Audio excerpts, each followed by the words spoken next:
క్రీస్తునందున్న ప్రియులకు ప్రేమతో వందనాలు తెలియజేస్తున్నాను. జనవరి నెల 12వ తేదీ 2025.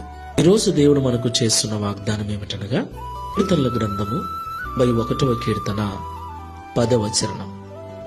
నీకు అపాయమేమియో రాదు, ఏ తెగులును నీ గుడారమును సమీపించదు. ఆమేన్. నా ప్రియమైన సహోదరి సహోదరులారా, మనమందరం కూడా ప్రస్తుతం అంత్య దినములలో అపాయకరమైన కాలములలో జీవిస్తున్నాం.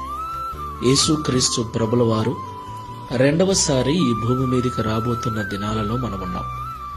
ఈ యుగ సమాప్తికి చివరిలో మనమున్నాం. ఈ ప్రస్తుత దినాలు భయంకరమైనటువంటి తెగుళ్ల చేత, ప్రతిరోజు ఒక క్రొత్త రోగము చేత, క్రొత్త వైరస్ చేత లోకమంతా కూడా భయానకంగా మారిపోతున్నటువంటి పరిస్థితులు. ఒక పక్క కరువులు, మరొక పక్క యుద్ధాలు, మరొక పక్క తెగుళ్ళు. ఇలాంటి భయంకరమైన పరిస్థితుల్లో మనము మన కుటుంబముతో కూడా క్షేమంగా ఉండాలి అంటే దేవుని యొక్క కాపుదల కింద మనం ఉండాలి. దేవునికి మహిమ కలుగును గాక. ప్రియులారా, ఎవరైతే దేవుని చాటున నివసిస్తారో, ఎవరైతే సర్వశక్తులైన దేవుణ్ణి ఆధారం చేసుకుని జీవిస్తారో వారికి దేవుని కంచె, దేవుని కాపుదల ఉంటుంది.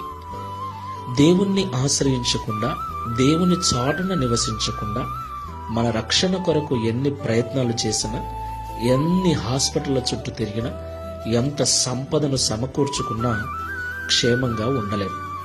అవేవీ మనల్ని కాపాడలేవు. కేవలము దేవుని చాటు మాత్రమే, దేవుని నీడ మాత్రమే, దేవుని కాపుదల మాత్రమే మనల్ని సురక్షితంగా ఉంచుతుంది. కాబట్టి ఈ లోకములో ఉన్న వారిని, ఈ లోకములో ఉన్న వాటిని నమ్మకుండా, వాటి మీద వారి మీద ఆధారపడకుండా సర్వశక్తిగల దేవుని మీద ఆధారపడి ఆయన చాటున మనం బ్రతుకుదాం. ప్రార్థన చేసుకుందాం. శాశ్వతమైన ప్రేమతో ప్రేమిస్తున్న ప్రభువా, మీకు వందనాలు చెల్లిస్తూ ఉన్నాం. నిజము తండ్రి, ప్రస్తుతం మేము జీవిస్తున్న దినాలు అంత్య దినములు, అపాయకరమైన కాలములు. చుట్టూ భయంకరమైన రోగాలు, భయంకరమైన వైరస్లు, చిన్నపిల్లలు మొదలుకొని వృద్ధుల వరకు ఏ వయసు వారిని కూడా వదిలిపెట్టకుండా, ఎంత ఆరోగ్యంగా ఉన్నా, ఎంత బలముగా ఉన్నా, ఎంత ఐశ్వర్యంలో ఉన్నా ప్రతి వాణిని కూడా ఇబ్బందులు పెడుతూ బాధ కలిగిస్తున్నటువంటి భయంకరమైన రోగాల మధ్యన, తెగుళ్ల మధ్యన మేము బ్రతుకుతున్నాం. అయితే కేవలము నీ చాటున జీవించినప్పుడే, నిన్ను ఆశ్రయముగా కలిగి మేము నిన్ను నమ్ముకుని జీవించినప్పుడే ఈ భయంకరమైన లోకములో మేము సురక్షితముగా కాపాడబడతామని, మీరు మాకు నియమించిన ఆయుష్కాలం అంతా క్షేమంగా ఉంటామని మాతో మాట్లాడారు.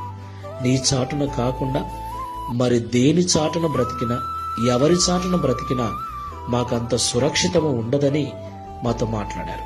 ప్రభువా, డబ్బును ఆశ్రయించి, పదవులను ఆశ్రయించి, లోకములో మరి దేనినో ఆశ్రయించి నేను సురక్షితంగా ఉంటానని భ్రమపడుతున్న వారిని జ్ఞాపకం చేసుకుని, ఈ మాటల ద్వారా వారిని, వారి మనస్సును మార్చి, నిజంగా వాటన్నిటి మీద నుండి మనసు తొలగించుకొని సర్వశక్తిగల దేవుడవైన నీ మీద మనసు పెట్టుకుని జీవించుటకు, నీ చాటున బ్రతుకుటకు సహాయం చేయమని, తద్వారా ఈ దిన వాగ్దానమును మా అందరి జీవితంలో నెరవేర్చి మహిమను పొందుమని యేసుక్రీస్తు వారి నామములో ప్రార్థిస్తున్నాము తండ్రి. Amen. Praise the Lord. God bless you.